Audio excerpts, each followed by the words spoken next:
유엔 사막화 방지 협약은 지난달 코트디부아르 아비잔에서 제15차 총회를 열었습니다. 전 세계 토양이 사막화되고 가뭄, 물 부족, 모래먼지, 인류의 토양 착취 등으로 황폐화되고 있는 것을 막기 위한 많은 방안들이 모색이 됐다고 하는데요. 일단 오늘은 토지 황폐화를 막으면 우리에게 돌아올 경제적 이익에 대해서 짚어보도록 하겠습니다. K웨드의 반기성 센터장과 오늘도 함께합니다. 어서 오세요. 네, 안녕하세요. 15차 당사국 총회가 열렸잖아요. 열린 배경이 있을 것 같은데 뭡니까? 먼저 이제 사막화 방지 유엔 협약에 대해서 좀 설명을 해야 될 것 같은데요. 유엔 사막화 방지 협약은 공평하고 포괄적인 방법으로 모든 국민들에게 식량이라든가 물이라든가 피난처라든가 경제적 기회를 제공하기 위해서 토지 황폐의 영향을 완화를 하고 내일의 토지 관리를 촉진하기 위한 다정한 약속이라고 할 수가 있습니다. 현재 지구의 40%에 달하는 토양이 황폐해지면서 인류의 절반에 직접적인 영향을 미치고 있고요. 세계 GDP의 절반을 위협하고 있다고 유엔 사막화 방지 협약은 밝혔는데요. 지금처럼 기후변화에 대응하지 않고 토양을 혹사한다면 2050년까지 남아메리카 크기의 지역에 토양 황폐화가 예측된다고 합니다. 2030년까지 황폐화된 토양 10억 헥타르를 복구하기 위해서는 10년 동안 1조 6천억 달러가 필요한데 이것은 현재 매년 지급되고 있는 화석 연료라든가 농업보조금 7천억 달러보다는 아주 매우 적습니다. 따라서 급속한 기후변화와 또 다른 지구의 변화 속에서 식량 가격의 급등화에 따라서 토지를 좀 보존을 하고 복원을 하고 지속해서 사용하기 위한 위기 기반이 필요하다는 인식이 좀 이루어지면서 이번에 15차 당사국 총회가 개최됐던 것이죠. 이번 총회에서는 196개국의 7천 명에 가까운 대표단이 민간 부분이라든가 시민사회, 여성, 청년 지도자, 언론 대표들과 함께 토지 경영의 미래에 관한 회의에 참석을 했는데요. 15차 당사국 총회의 테마는 토지, 인생, 유산, 희박함에서 번영으로서 지구의 생명줄인 토양이 현재와 미래 세대에게 계속 혜택을 줄 수 있도록 하기 위한 실천을 촉구하고 있습니다. 예. 토지 황폐화가 지금 굉장히 심하잖아요. 전 세계 40%의 토지가 황폐화되고 있다고 하는데 이를 좀 막기 위한 논의가 있었겠죠? 사실 이 토지 황폐화라는 것은 인류가 이제 토지를 갖다가 좀 착취를 함으로써 토지의 효용이라든가 어떻게 보면 생물 다양성이라든가 토양의 비옥함이라든가 전반적인 건강을 감소시키는 행동의 결과라고 보고 있는데요. 자, 이제 이것으로 인해서 토지 기반 자연 자본의 지속적 또는 장기적인 손실은 우리들에게 가난, 또 굶주림, 그리고 환경 오염을 가져오고 있고요. 인류가 살고 있는 지역으로는 가뭄이라든가 홍수라든가 산불과 같은 재난과 질병에 더욱더 취약하게 만들어버립니다. 특히 전 세계 인구 중에서 3명 중 1명이 살고 있는 지구 육지의 45% 이상을 덮고 있는 건조지대에서는 더욱 심각하다고 보는데요. 이번에 이제 15차 당사국 총회에서 이브라임 티아오 유엔 사막화 방지협약 사무총장은 대규모 토지 복구에 투자하는 것은 사막화라든가 토양 침식이라든가 농업 생산 손실과 싸우기 위한 강력하고 비용 효율적인 도구다. 유한한 자원이자 우리의 가장 귀중한 자연 자산으로서 우리는 땅을 당연하게 여기지 않을 것이다 라고 말합니다. 유엔 사막화 방지 협약은 토양이 세계적으로 급속히 훼손되고 있다고 보고 있는데요.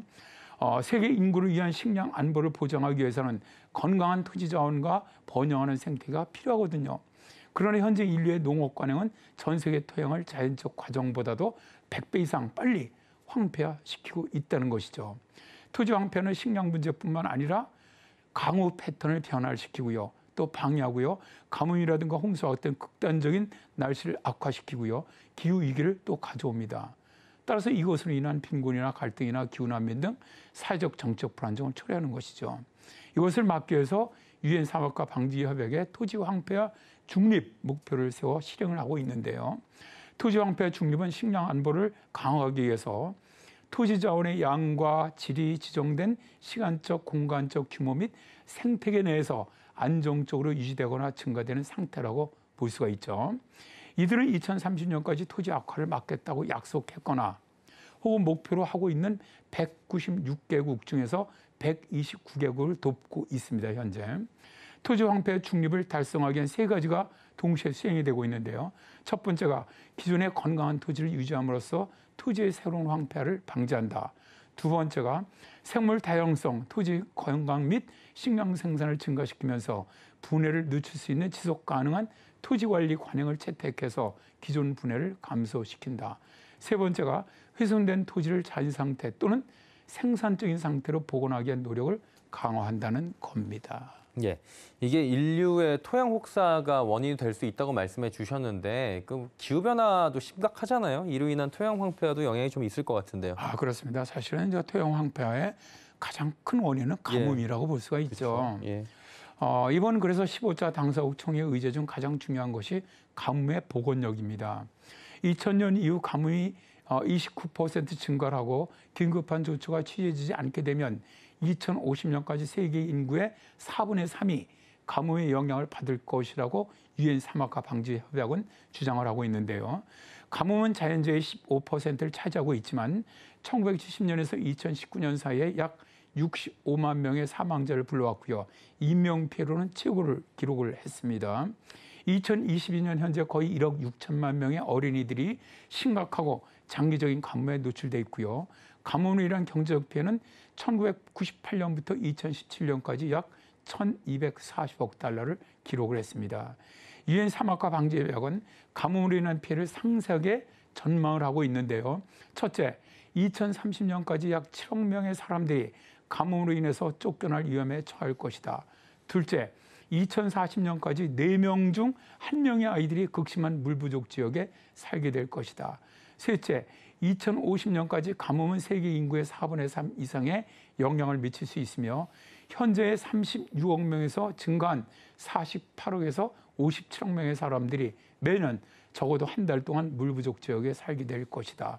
넷째, 물 부족, 농작물 생산성의 저하, 해수면 상승, 인구 과잉과 같은 다른 요인들과 함께 주로 가뭄으로 인해서 2050년까지 최대 2억 1,600만 명의 사람들이 기후난민이 될 것이다 라고 주장하고 있습니다. 예.